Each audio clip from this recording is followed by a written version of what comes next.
আসসালামু আলাইকুম। বাংলাদেশ সেনাবাহিনীতে অসামরিক পদে প্রকাশিত হলো আবার একটি নতুন নিয়োগ বিজ্ঞপ্তি। এখানে শুধুমাত্র অষ্টম শ্রেণীর পাশ থাকলে কিন্তু আপনারা আবেদন করতে পারবেন। তো চলুন কথা না বাড়িয়ে মূল ভিডিওতে চলে যাই। আপনাদের যাদের পুলিশ স্পেশাল ব্রাঞ্চ এবং চট্টগ্রাম ক্যান্টনমেন্ট বোর্ড সহ যে কোনো বাহিনীর লিখিত এবং ভাইভা পরীক্ষার চূড়ান্ত সাজেশনের প্রয়োজন হয়, সেক্ষেত্রে আপনারা চাইলে স্ক্রিনে দেওয়া হোয়াটসঅ্যাপ নম্বরে আমার সাথে যোগাযোগ করতে পারেন। লিখিত পরীক্ষার সাজেশনের পিডিএফ কপির মূল্য 50 টাকা এবং ভাইভা পরীক্ষার সাজেশনের পিডিএফ কপির মূল্য 50 টাকা। তো আপনাদের যাদের প্রয়োজন বিকাশ, নগদ অথবা রকেটে সেন্ড মানি করে সাজেশনের পিডিএফ কপিটি হোয়াটসঅ্যাপের মাধ্যমে সংগ্রহ করতে পারেন।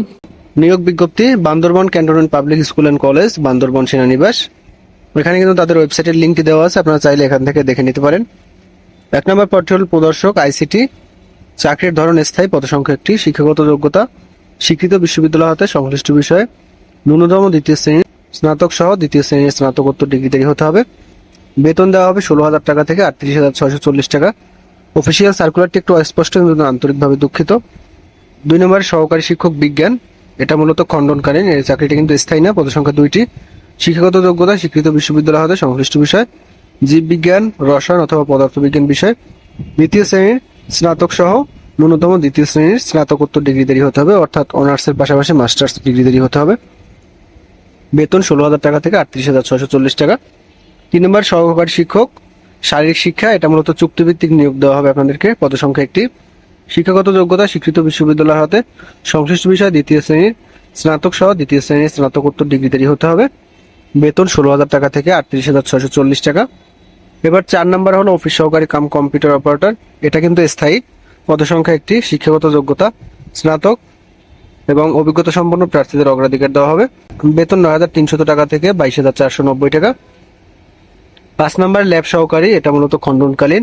এখানে পদসংখ্যা একটি। শিক্ষাগত যোগ্যতা এসএসসি পাস এবং সেটা কিন্তু বিজ্ঞান বিভাগ থেকে উত্তীর্ণ হতে হবে, এবং যারা অভিজ্ঞতা সম্পন্ন তাদের অগ্রাধিকার দেওয়া হবে। অভিজ্ঞতা না থাকলেও কিন্তু আপনি আবেদন করতে পারবেন। বেতন দেওয়া হবে 9,300 টাকা থেকে 22,490 টাকা, অর্থাৎ 16তম গ্রেডে। 6 নম্বর হলো অফিস সহায়ক খণ্ডনকালীন। পদসংখ্যা 2টি। এখানে আপনারা জেএসসি অর্থাৎ অষ্টম শ্রেণী পাশ থাকলে কিন্তু আবেদন করতে পারবেন। আপনাদের বেতন দেওয়া হবে 20তম গ্রেডে, অর্থাৎ 8,250 টাকা থেকে 20,010 টাকা। এবং সর্বশেষ হলো সহকারী কুক, অর্থাৎ যেটা হলো সহকারী বাবুর্চি খণ্ডনকালীন। পদসংখ্যা একটি। শিক্ষাগত যোগ্যতা জেএসসি অর্থাৎ অষ্টম শ্রেণী পাশ থাকলে আপনারা আবেদন করতে পারবেন, এবং আপনাদের বেতন দেওয়া হবে 8,250 টাকা থেকে 20,010 টাকা। এখানে যে পদগুলো আছে প্রত্যেকটা পদেই কিন্তু আপনাদের অভিজ্ঞতা না থাকলে আপনারা আবেদন করতে পারবেন, অর্থাৎ আপনাদের শিক্ষাগত যোগ্যতা থাকলেই হবে। যেমন শেষের 2টা পদে শুধুমাত্র অষ্টম শ্রেণী পাশ থাকলে কিন্তু আপনারা আবেদন করতে পারবেন। তো এখন আমরা অন্যান্য সুযোগ সুবিধা দেখে নেব। স্থায়ী নিয়োগ, অর্থাৎ স্থায়ী পদসমূহে নির্বাচিত প্রার্থীদের প্রতিষ্ঠানের নিয়ম অনুযায়ী বাড়ি ভাড়া, উৎসব ভাতা, পাহাড়ি ভাতা, উৎসব ভাতা, চিকিৎসা ভাতা, প্রভিডেন্ট ফান্ড এবং গ্র্যাজুইটি সকল সুযোগ সুবিধা প্রদান করা হবে। অর্থাৎ যে পদগুলোতে মূলত স্থায়ী লেখা আছে ওই পদগুলোর ক্ষেত্রে এই সকল সুযোগ সুবিধা দেওয়া হবে, অর্থাৎ চাকরি শেষে আপনাদের কিন্তু এককালীন টাকা দেওয়া হবে। এবং যে পদগুলো মূলত চুক্তিভিত্তিক তাদের ক্ষেত্রে মূল বেতনের সাথে মেডিকেল ভাতা, প্রভিডেন্ট ফান্ড এবং গ্র্যাজুইটি সুবিধা ব্যতীত অন্য সকল সুযোগ সুবিধা দেওয়া হবে। এবং বিধি অনুযায়ী 20% নববর্ষ ভাতা প্রাপ্য হবেন। অর্থাৎ আপনাদের কিন্তু চুক্তিভিত্তিক পদগুলোর ক্ষেত্রে কিন্তু এককালীন কোনো টাকা আপনাদেরকে দেওয়া হবে না, এছাড়া কিন্তু বাকি সকল সুযোগ সুবিধা আপনাদেরকে দেওয়া হবে। এরপর যে পদগুলো মূলত খণ্ডনকালীন তাদের ক্ষেত্রে মূল বেতন এবং বিধি অনুযায়ী 20% নববর্ষ ভাতা প্রদান করা হবে, তবে অন্যান্য সুযোগ সুবিধা প্রাপ্য হবেন না। অর্থাৎ শুধুমাত্র যে স্থায়ী পদটা আছে এটার ক্ষেত্রে সকল সরকারি সুযোগ সুবিধা দেওয়া হবে এবং চাকরি শেষে আপনাদেরকে এককালীন টাকা দেওয়া হবে। বাকি যে পদগুলো, যেমন যেগুলো চুক্তিভিত্তিক এবং যেগুলো খণ্ডনকালীন, তাদের ক্ষেত্রে কিন্তু এই সকল সুযোগ সুবিধা দেওয়া হবে না, তাদের শুধু বেতনের পাশাপাশি নববর্ষ ভাতা দেওয়া হবে। এখন আমরা আবেদনের নিয়মটা একটু দেখে নেব। আগ্রহী প্রার্থীদের স্বহস্তে লিখিত আবেদনপত্র, অর্থাৎ আপনাদের কিন্তু হাতে আবেদনপত্র লিখতে হবে। সেক্ষেত্রে সরকারি চাকরির যে একটা আবেদন ফর্ম আছে আপনারা চাইলে সেটা পূরণ করতে পারেন, এবং সেটা যদি আপনাদের কারোর প্রয়োজন হয় আমার থেকে সংগ্রহ করতে পারেন ফর্মটা।